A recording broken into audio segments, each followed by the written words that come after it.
Halo, Assalamualaikum warahmatullahi wabarakatuh. Di sini saya akan menjelaskan materi terkait standarisasi jaringan komputer. Oke, berikut merupakan profil pribadi saya. Perkenalkan, nama saya Febri Indah Puspitasari dengan NIM 220512040016 dari kelas Teknik Informatika A angkatan tahun 2022 Universitas Negeri Surabaya. Baik, dimulai dari apa itu standarisasi jaringan. Jadi, standarisasi jaringan merupakan sebuah aturan atau ketentuan yang diharuskan untuk dipatuhi oleh setiap brand. Standarisasi ini bisa disebut juga aturan main untuk jaringan komputer. Contohnya seperti saat kita membuat label LAN atau crimping UTP. Dalam proses pembuatan kabel ada dua standarisasi, yaitu TIA atau EIA 568A dan TIA atau EIA 568B. Standarisasi ini harus kita ikuti untuk membuat sebuah kabel LAN. Karena jika tidak sesuai dengan standarisasi yang ada, maka kabel LAN sudah pasti tidak bisa digunakan. Berikut merupakan macam-macam standarisasi jaringan. Yang pertama ada Internet Engineering Task Force atau IETF, merupakan sebuah organisasi yang mempunyai wewenang untuk mengatur dan membuat protokol-protokol standar jaringan internet. IETF juga merupakan organisasi yang membuat protokol TCP atau IP atau Transmission Control Protocol atau Internet Protocol. Yang kedua ada ANSI atau American National Standard Institute, adalah sebuah kelompok yang mendefinisikan standar Amerika Serikat untuk industri pemrosesan informasi. ANSI berpartisipasi dalam mendefinisikan standar protokol jaringan dan mempresentasikan Amerika Serikat dalam hubungannya dengan badan-badan penemu standar internasional lain, misalnya ISO. Yang ketiga ada ISO, merupakan International Organization for Standardization, yaitu sebuah organisasi internasional yang bertugas untuk menetapkan standar atau ketentuan yang berada di bidang industrial dan komersial seluruh dunia. Kemudian yang keempat ada Telecommunication Industry Association atau TIA, merupakan organisasi yang bekerja sama dengan Electronical Industry Association atau EIA. Mereka bekerja sama di bidang industri pengkabelan. Kemudian ada IAAA atau Institute of Electrical and Electronics Engineers, merupakan organisasi internasional yang bertujuan mengembangkan teknologi untuk meningkatkan derajat kemanusiaan. Di bawahnya ada International Telecommunication Union atau ITU, merupakan organisasi yang bertujuan untuk mengatasi masalah telekomunikasi internasional. PBB menugaskan ITUR untuk mengatur penggunaan frekuensi radio secara global.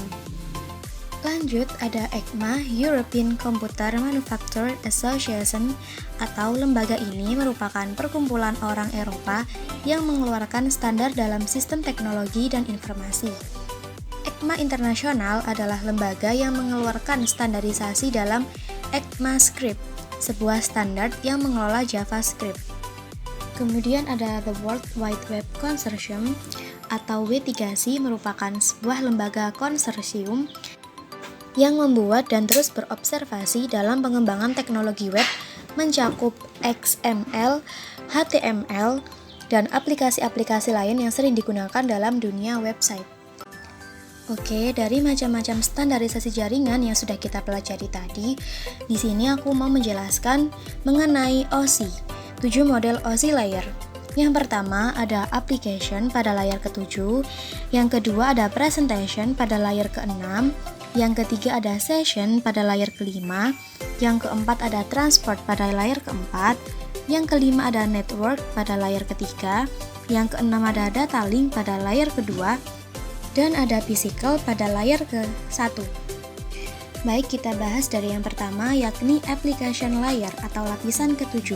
Application layer adalah lapisan yang menjadi pusat atau center terjadinya suatu interaksi antara pengguna atau end user dengan aplikasi yang bekerja sama menggunakan fungsionalitas sebuah jaringan. Selain itu juga mempunyai fungsi untuk melakukan konfigurasi mengenai bagaimana cara aplikasi dapat bekerja menggunakan research jaringan.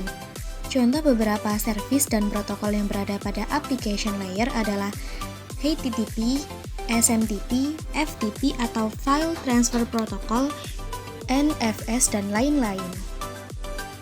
Yang kedua ada presentation layer atau lapisan keenam. Lapisan yang keenam adalah presentation layer, di mana mempunyai fungsi untuk mentranslasikan format data yang akan ditransmisikan oleh aplikasi melalui jaringan ke dalam format yang dapat ditransmisikan oleh sebuah jaringan. Pada layer ini, data juga akan terenskripsi dan deskripsi melalui sistem.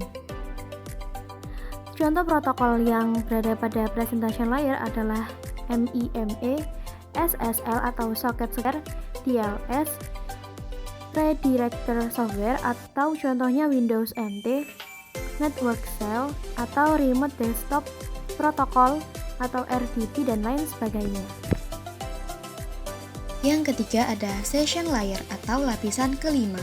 Session layer merupakan lapisan yang berfungsi untuk mendefinisikan bagaimana sebuah koneksi dapat dibuat, dikelola, dan dikembangkan. Contoh protokol yang berada pada session layer adalah NFS, SMB, RTP, dan lain-lain. Contoh lain dalam beberapa protokol model ini antara lain NetBIOS adalah salah satu session pada interface dan protokol yang dikembangkan langsung oleh IBM, serta menyediakan layanan menuju presentation layer dan application layer. Kemudian NetBG atau NetBIOS Extended User Interface adalah fase pengembangan dari NetBIOS yang digunakan untuk kebutuhan produk Microsoft Networking, contohnya Windows NT dan LAN Manager. Kemudian ada ADSP atau AppleTalk Data Stream Protocol. Yang terakhir ada PAP atau Printer Access Protocol, adalah mekanisme yang terdapat dalam printer PostScript untuk proses pengaksesan pada jaringan AppleTalk. Lanjut yang keempat ada Transport Layer atau lapisan keempat. Transport Layer mempunyai fungsi untuk memecah data menjadi paket-paket data serta memberikan nomor urut untuk setiap paketnya. Pada layer ini juga menentukan protokol yang akan digunakan untuk mentransmisikan data seperti protokol TCP dan UDP. Protokol tersebut akan mengirimkan paket data sekaligus memastikan bahwa setiap paket telah diterima dengan sukses dan tepat sasaran. Selain itu juga dapat mentransmisikan ulang terhadap paket yang telah hilang atau rusak ketika proses pengiriman. Yang kelima ada network layer atau lapisan ketiga. Tugas dari network layer adalah membuat header atau paket yang berisi informasi IP atau Internet Protocol, baik IP pengirim maupun IP tujuan data. Pada suatu kondisi, network layer juga melakukan proses routing melalui internet working dengan menggunakan bantuan router dan switch pada layer ketiga. Yang keenam ada data link layer atau lapisan kedua. Pada data link layer memiliki tugas untuk menentukan setiap bit data dikelompokkan menjadi format yang disebut dengan frame. Pada layer ini juga terjadi koreksi kesalahan, flow control, pengamatan, hardware atau perangkat keras seperti halnya pada MAC address atau Media Access Control Address.